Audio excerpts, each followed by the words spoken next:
not going to go too much over the build. I'll show the build order here. I did an extractor trick, 14 hatchery. I think it was supposed to be 15 hatchery.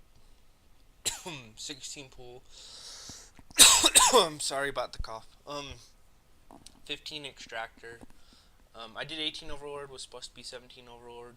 The 2 queens right away, the set of zerglings, the metabolic boost, the 3rd queen right away, the overlord, the next overlord on 36. This was supposed to be on like 37, 38. It's fine.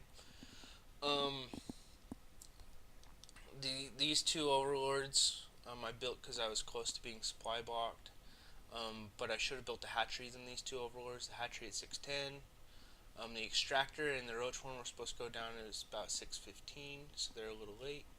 And then at 7:20, you put down the bane nest. Okay.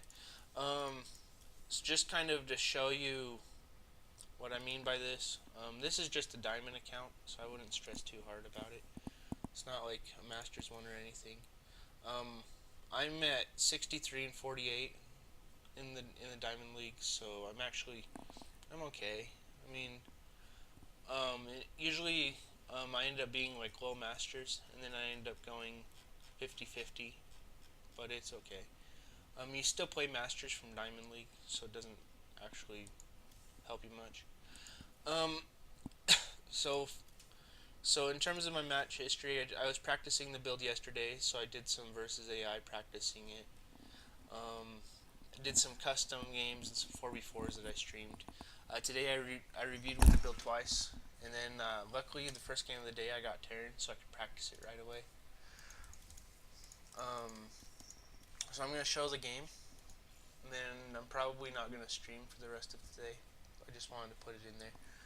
I found this funny too, is that whenever you have a really good game, if people say GG well played, usually it means that I made mistakes and that the game was kind of close. So when people say GG well played, it's kind of like, well, screw you, dude, you suck. But if they don't say anything and they just leave, or if they say some sort of something BM, usually I take that as like a real GG well played, at least in the lower leagues.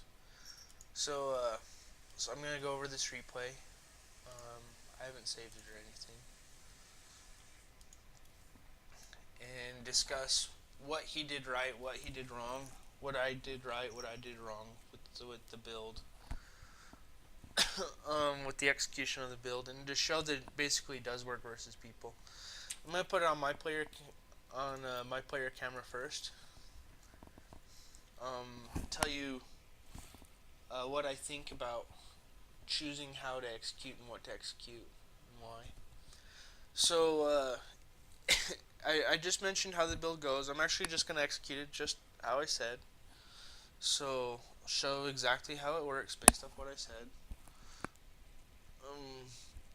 Show when the timing is. Usually you're going to be over there. You're going to be morphing the banes around 8:30. Your attack's going to come around 8:40, 8:45. Just because I haven't practiced the build too much lately, it's going to come a little later, more like 8:50, 8:55. Probably, maybe even a little bit later than that, but it doesn't matter. So early on, the important part of playing is you want to get an overlord on this side of the base.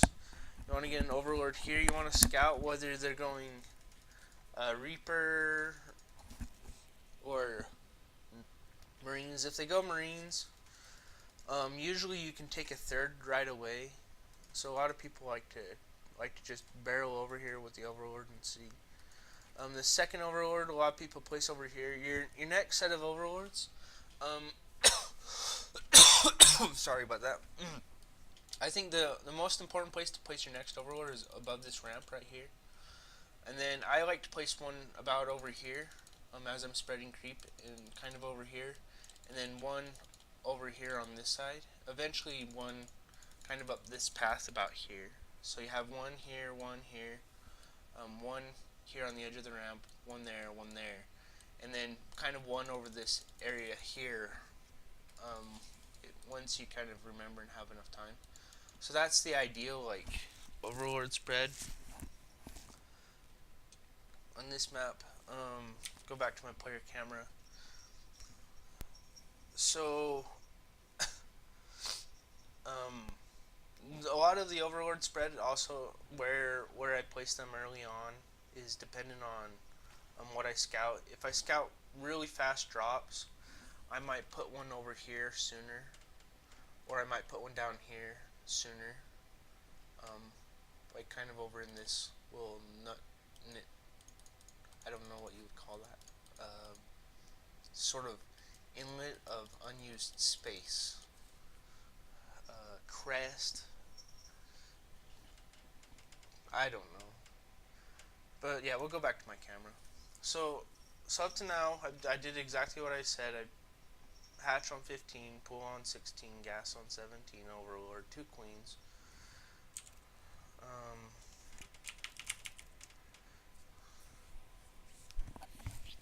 the reason why I did that was just so that you can see exactly what I'm clicking in the area. I get my speed right away.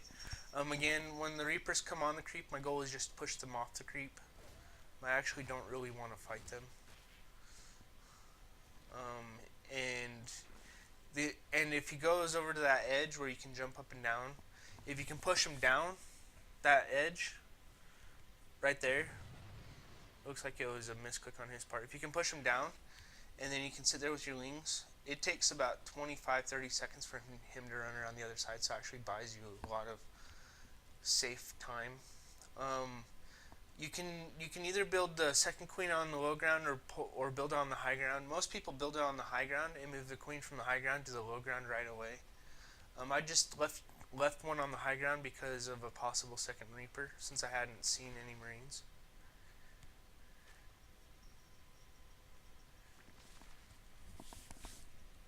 Our forces are under attack.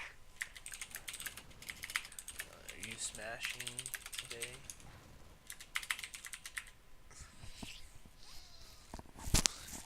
Yeah. So the timing on the third base is oh, I lost the overlord. That's provided with 2 before the hatchery. The timing on your third base is supposed to be 6:10. Mine's 5 seconds late. I have the one on gas. I should be putting 2 on gas right away, getting my Roach Warren, and then taking my other gas. So my Roach Warren's way late. I should have taken it sooner. And then you go back to droning pretty hard. I'd seen what I needed to see over there. It looked like he was putting space to do banshees with hellions and in Marines, or it was going to be drops, one of the two. So those are the 2 things I have to worry about. Normally you go in and you poke with this other overlord on the far side, but he has Marines, and I kind of am not so stressed about where it's at. I didn't spread my overlords because I'm still kind of trying to remember the build. There's the hellions, so he's doing. So far, it looks like what I'm thinking it is. It could be hellbats as well. So I'm getting out my roaches right now. I'm getting out a few more drones because I kind of under droned a hair for the build. I was supposed to be about 3 or 4 more. So I have all 9 roaches in production. After the 9 roaches, you just go straight lings. The baneling nest starts at 7:20, finishes around 8:20.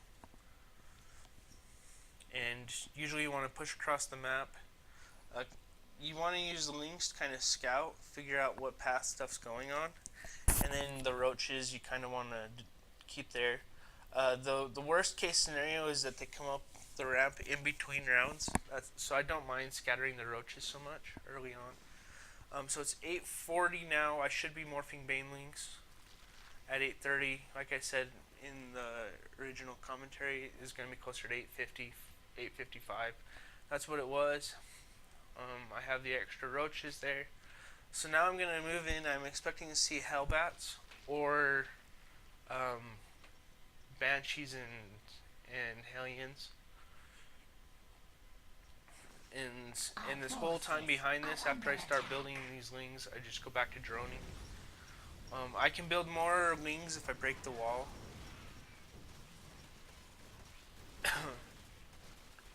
So, looks like it's going to be easy to break the wall. So, what I want to do is I want to get up the ramp if I can, because then I break 2 walls. Now wings are really, really good, so I can just follow up with wings straight away. And then I should be doing injects next. Yeah, because I missed. My injects are actually kind of late, but it's fine because I broke both walls, so so now the wings can run around and wreak havoc. He's building 2 new structures. I don't know what they are, but based off of the fact that he has Thor and hellbats, I'm gonna guess it was mech. Oh, I can look at the production and see. Sometimes I do stupid things. So here, I wanted to take out that tech lab and then go down and kill more workers. If I take out the tech lab, then I can follow up with whatchamacallem, mutilisks, and then he doesn't have any anti-air really that can take on what I'm doing. So I got the tech lab, and I'm just trying to get as many workers as I can, keep him in his base as long as I can. He has no add-ons, so I think I basically just won at this point with the build. That's how I think this is like the best case scenario of how you can handle it. Right. So now I have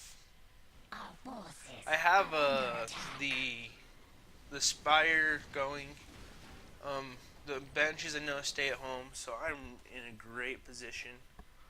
I actually don't need to send more wings to keep them at home. I can just throw down a spore or 2, because they'll come up before he arrives, spread creep, and go straight to mutilisks and just drone.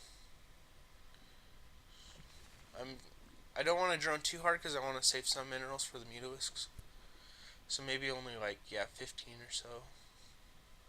I still have the wings just in case he moved out to go in and wreak havoc. He still didn't wall. You saw right when I got to the ramp, you could see up it. So just go up the ramp. When his stuff comes up the ramp, just go back down and go kill his workers.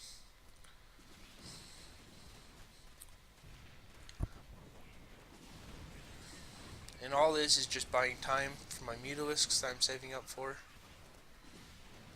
And I have enough for about, I started the attacks. Really taking a long time to build a mutilisks. I have enough for 13 straight off. And so now I can drone another round of drones. Probably do about another 12. Go expand, take some gases, and then I can build safety wings. In case he got a drop ship out of his. So there's some of the safety wings in case he got the drop ship and is flying over with the hellbats that he made.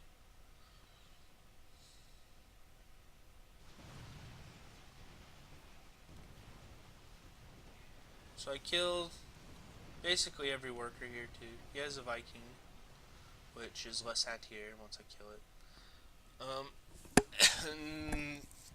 And that's it. There's no way for him to win.